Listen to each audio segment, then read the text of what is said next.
Do you have plans to visit the border? Not today. But they have said, and we're in talking to them, and Henry and I were talking to them and asking questions about how they came, how they got here, how much it cost to get here, bringing a little child, and everyone knows the rules. The criminal element knows the rules better than I think most of us in America know. They prey on that. That's their livelihood. And they're preying on human suffering, which is intolerable, should be to all of us. How can we prevent that from happening? First of all, the wonderful country that we have here, the largeness of our country, and the economic might that we have. And we should be able to go into Guatemala, into Honduras, into Central America, and protect the people that need protected there. We should be able to go through the process of the asylum process of vetting them and doing all of the things that are necessary before they come here. It would be safer. It would be much more humane.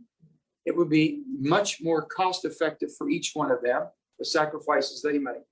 It's something that we should be doing.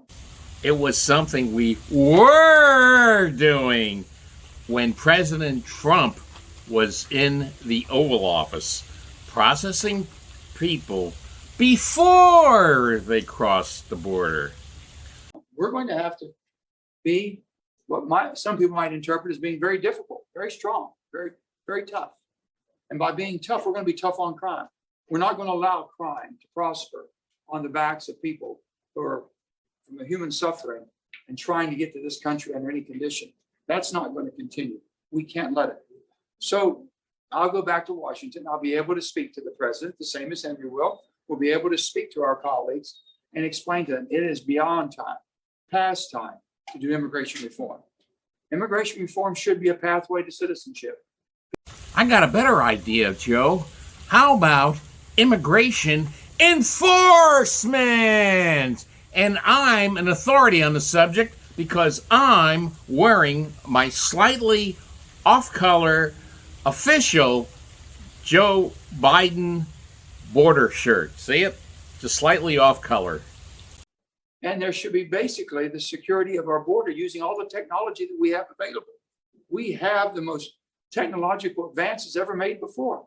I've just seen your tower and your radars and all of that scanning. So much different than what we had 10 years ago. And who was responsible for all that border security, including a wall, Joe? Say his name. Say his name. All of this can be done, and we can protect that. And the people coming here will be basically vetted in their own countries, coming for the right reason.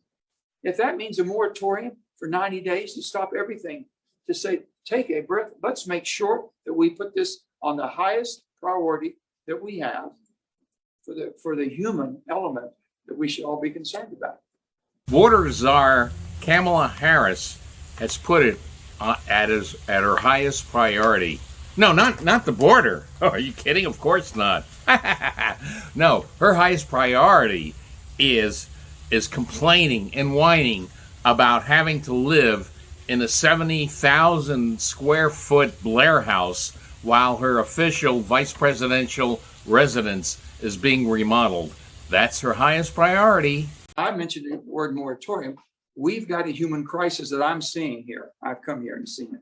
So if that means shutting everything down for 90 days of how we have people coming to our country, sending that message that we're not going to be taking people into this country until we get our ability to make sure we're able to do it and do it right.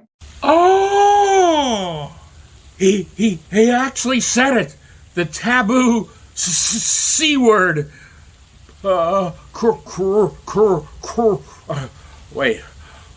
Crisis. Yes, it's a crisis. Finally, a Democrat has said the taboo word, crisis. Now, we all know what Kamala Harris's probable response would be if you asked her if it was a border crisis.